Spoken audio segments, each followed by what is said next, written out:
गांव घोगड़िया के माननीय नंबरदार श्री प्रताप जी, माननीय श्री जिले सिंह जी, माननीय प्यारा सिंह नंबरदार जी, माननीय श्री विजेंद्र सरपंच जी, माननीय श्री मंजीत सरपंच जी, श्री आजाद पालवा जी और भाई नवनीत जी खड़े हैं रोज खेड़ा से, और वकील साहब बैठे हैं।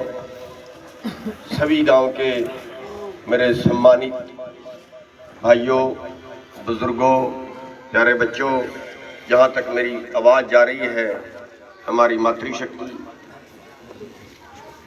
साथियों, आज हम जिस आंदोलन में खड़े हैं, ये आंदोलन लड़ना हम सब की मजबूरी है, केवल किसानों की नहीं। जो भी अन्न खाता है उन सबको लड़ना पड़ेगा, क्योंकि ये कानून खेती कानून नहीं है। खेती कानून तो इनका नाम रख दिया है, गलत रख दिया है। हमें मिसगाइड करने के लिए खेती कानून नाम रखा है। ये खेती व्यापार कानून, यानी मोटे तौर पे आपको समझा देना चाहता हूं कि कुछ वो फसलें हैं जिनका न्यूनतम भाव तय है और कुछ वो फसलें हैं जिनका न्यूनतम भाव तय नहीं। जिनका न्यूनतम भाव तय है वो हमारी यही फसलें, और न्यूनतम भाव तय होने के बावजूद हमें उनकी कीमत फिर भी न्यूनतम नहीं मिल रही। उनकी टोटल कीमत 17,26,000 करोड़ के करीब बनती है, जो आज से 3-4 महीने पहले थी। अब की फसल कुछ और बढ़ गई हो, और हमें जो मिल रहा है पूरे देश में वो 13, 13.5, 14 लाख करोड़ के करीब मिल रहा है। यानी 3 लाख से 4 लाख करोड़ हर साल हमें न्यूनतम से कम मिल रहा है। जिनका एमएसपी तय है उनकी बात है। यानी ये दूसरे शब्दों में ये मान लीजिए कि आपके ऊपर जो कर्जा है पूरे देश के किसानों पे, जो कर्जा है एग्रो इंडस्ट्री का कर्जा अलग निकाल है, तो 7.5-8 लाख करोड़ के करीब कर्जा है।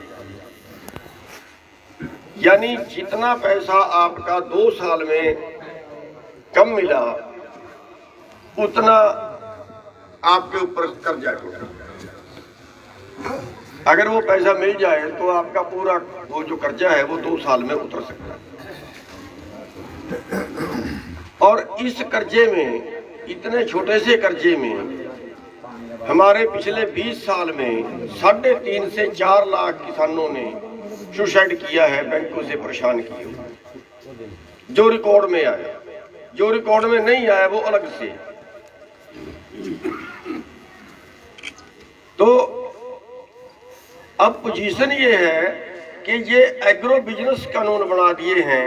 अब सरकार जो एमएसपी आपको मिल रहा है अब उससे भी भाग रही है। अब अगर उससे भागती है तो फिर क्या होगा? फिर ये होगा कि अब सरकार ये कहती है कि वर्ल्ड मार्केट की शर्तें हमें माननी पड़ेंगी, और वर्ल्ड मार्केट में जो रेट होगा वही हिंदुस्तान के किसान को मिलेगा। और उन शर्तों में सबसे पहली शर्त ये है कि कोई भी देश की सरकार अपने देश के किसानों को वर्ल्ड मार्केट से ज्यादा भाव नहीं दे सकती। वर्ल्ड मार्केट से ज्यादा भाव देना आपत्तिजनक सब्सिडी समझा जाएगा। अब जो वर्ल्ड मार्केट के रेट हैं, अब उनमें आप मानिए कि आज बिहार में धान जो है वो 1100 रुपये बिका है। अब मौजूदा रेट गेहूं का मौजूदा रेट खुली मार्केट में 1700 रुपये है। आपका इस साइड में मक्का नहीं होता, उस साइड में मक्का होता है जो जून महीने में आता है। पूरे देश में बहुत सी जगह पे होता है। वो मक्का पिछले साल उसका 2000 रुपये रेट था। 5 लाख टन मक्का बाहर से मंगाया और एकदम रेट 1000 रुपया आ गया। तो अब इन कानूनों से पूरा एग्रो बिजनेस कारपोरेट करेगा। अब सरकार खरीद से बाहर होगी। अभी मंडियां, कई आड़ती भाई बैठे हैं यहाँ, अभी मंडियां तोड़ने की तैयारी है। इस साल कई जगह पे गेहूं मंडी में नहीं गई, और राजा सिरसिंह कई जगह पे जैसे पुंडरी मंडी है, डांड मंडी है, 4 मंडियों पे अब की बार ताले लगा दिए थे कि उनमें गेहूं नहीं जाएगी। और अब आगे के लिए सबसे पहले मंडी तोड़ने के लिए ये करेंगे कि भाई सरकार को जो माल खरीदना पड़ेगा वो भी डायरेक्ट खरीद देंगे। अब की बार पेमेंट डायरेक्ट कर दी है, आड़ती के थ्रू नहीं आई। और अगली बार सरकार की जो प्लान है वो ये है कि जो आपसे माल खरीदना पड़ा वो बिना आड़ती के डायरेक्ट खरीद देंगे। अब जब डायरेक्ट खरीद देंगे तो मंडी खत्म। जब मंडी खत्म तो फिर दूसरा नंबर आ गया उन चीजों का जिनका एमएसपी नहीं है। आपकी बासमती है, आप बासमती मंडी में ले जाते हो तो 10 लोग वहां पे आते हैं। अभी तक का कानून ये है जो सर छोटू राम ने 1939 में बनवाया था, भाई मंडी के बाहर कोई नहीं खरीद सकता। सारे लोग मंडी से खरीदेंगे, सारे व्यापारी मंडी से आएंगे और मंडी में बोली देनी पड़ेगी। और बोली देने वाले के मुकाबले में एक एजेंसी सरकार की खड़ी होगी। हरियाणा में हैफड़ खड़ी होती है, मुकाबले में बोली देने के लिए बनाई गई व्यापारिक एजेंसी। तो उसका उच्चतम भाव मिलेगा बोली में। लेकिन अगर मंडी बंद होगी तो आपका उच्चतम भाव नहीं मिलेगा। फिर आपको ढूंढना पड़ेगा मैं इधर वाले सेलर वाले को बेचूं कि उधर वाले सेलर वाले को बेचूं। तो यानी इन कानूनों का दोनों चीजों पे असर जाएगा। जिनका न्यूनतम मूल्य है उनका न्यूनतम मूल्य मिलेगा नहीं, बाजार के कंपटीशन पे आ गए। और जो बाजार का कंपटीशन होगा वो भी आप करवा नहीं पाओगे, क्योंकि बाजार का कंपटीशन मंडी में होता है। मंडी बंद होगी, जो छोटे व्यापारी हैं वो खत्म होंगे। और फिर कहाँ आएगा? फिर आप सीधी जो गेहूं की ट्राली है सेलो गोदाम में लेके जाओगे। सेलर जो है वो बड़ी क्वालिटी के लगेंगे, आप ट्राली लेके जाओगे, सीधी अनलोड होगी। आपने देखी होगी वीडियो, सीधी अनलोड होगी और सीधी सेलर में जाएगी, लेकिन आप उसका कंपटीशन आप नहीं करवाओगे। अब ये पॉलिसी अमेरिका में तो ठीक है, क्योंकि अमेरिका में 10,000 एकड़ का, 20,000 एकड़ का, 50,000 एकड़ का किसान है, वो तो कहीं भी बेचेगा। ये पॉलिसी ब्राजील में तो ठीक है। ब्राजील में किसान गन्ना नहीं बेचता, उसकी चीनी बना के रखता है। 10 लोगों ने इकट्ठे होकर मिल लगा ली, आपकी चीनी अलग रखी है, आपने बेचनी है। उनके लिए तो ठीक है। 20,000 50,000 एकड़ का किसान नहीं है, वो तो व्यापारी है। वो तो वहां से हिंदुस्तान में लाके बेचेगा, पाकिस्तान में लाके बेचेगा, लेकिन 2 एकड़ का किसान क्या करेगा? अब एक तो बात रही ये, और दूसरी बात रही ये कि जब यहाँ व्यापारी चंद व्यापारी होंगे, जब सारे देश का रोटी उनकी गोदामों में चली जाएगी, तो फिर अब दूसरा नंबर आ गया खरीद के खाने वाले, मोल लेके खाने वाले। अब आपके सामने है, दाल से स्टॉक सीमा हटाई थी 4 साल पहले, और 50 रुपए किलो वाली दाल 200 रुपए किलो में बेची थी। बता रहे हैं कि अडानी ही 1 लाख करोड़ कमा के। अब वो जो चीज है, हमारे देश की हालत क्या है? यहाँ पे मरीज मर रहा है, गैस सिलेंडर रखा है, बोल रहा है 25,000 में लूंगा ऑक्सीजन का सिलेंडर।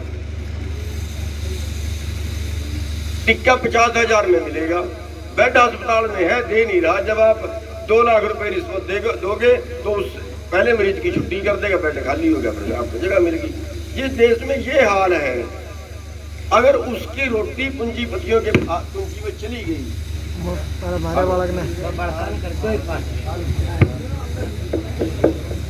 अगर उस देश की रोटी चंद पूंजीपतियों की के गोदाम में चली गई तो फिर वो देश का क्या हाल करेंगे। और उस देश का जिसमें गरीबी की हालत ये है कि आज हमारा देश 107 देशों में 102वें स्थान पे खड़ा है। गरीबी की हालत ये है। यहाँ भुखमरी जो है वो इस हालत है कि बहुत से लोग ऐसे हैं जिनके पास केवल 2 वक्त की रोटी नहीं है। और उसके बाद जिस पे 2 वक्त की रोटी नहीं है, अगर उस परिवार को कहीं 20 लाख 50 लाख का इलाज कराना पड़ जाए तो फिर हालत क्या होगी हिसाब लगा। यानी हमारे देश की जो व्यवस्था है वो गरीब के पक्ष में नहीं है। सारे कानून यहाँ पूंजीपतियों के लिए, कारपोरेट के लिए बना रहे हैं। और उसका रिजल्ट क्या है? जिस दिन का लॉकडाउन शुरू हुआ उस दिन की अंबानी की आमदन बढ़ गई 73%। अगर पिछले साल उसकी आमदन 100 रुपए थी तो अब की बार 173 हो गई। कुल मिला के 1 घंटे के 90 करोड़, एक दिन के 2150 करोड़।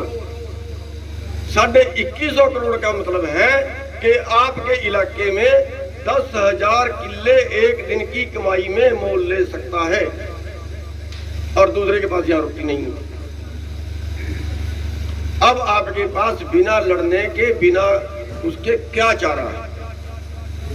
सरकार इसकी बदलिए, सरकार उसकी बदलिए, दोनों पैसे लेते हैं उनसे और उनसे पैसे लेके उनके पक्ष में कानून बनाते हैं। सो अलग बात है, एक की स्पीड कम है, दूसरे की स्पीड ज्यादा है। बस मोदी ने तो ये सोच लिया कि फटाफट बेच दे सारा सौदा, और बेच रहा है आपके सामने देश को।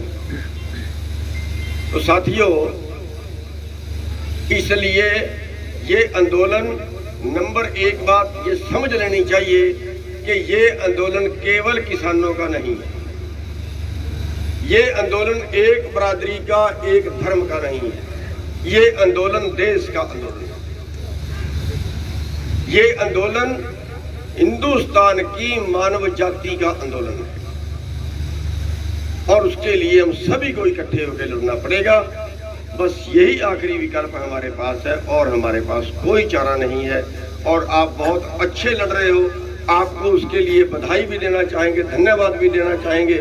आपके गांव को, जो आपके और भी 4-5 गांव आपके गांव से निकले हुए, आपका सारा इलाका ही बहुत अच्छा इस आंदोलन में लड़ रहा है। और भाई आजाद पालवा जी हैं, इनको धन्यवाद करना चाहेंगे जो जिस दिन के ये प्रधान बनाए उस दिन का तो उन्होंने बहुत अच्छा काम यहाँ पे किया है। तो साथियों, बस मैं आपके दर्शन करने के लिए आया था और आपसे इतना ही अनुरोध करूंगा कि आपकी जहां भी रिश्तेदारी, मित्र प्यारे जो भी है, या आपके गांव के मजदूर लोग, आपके गांव के हरिजन लोग, जो भी, सबको जोड़े। शहर वाले भाई भी, यहाँ आड़ती भाई की बैठे हैं, अपने शहर में पंचायतें करें, शहर वालों को भी जोड़े, सबका सवाल है। तो बस इतनी सी बेनती करूंगा और आपका धन्यवाद करूंगा कि आपने हमारी बात सुनी, आपने पूरा गांव इकट्ठा होकर टाइम दिया, इतना मान सम्मान दिया। आपके गांव को आगे मुर्दाबाद।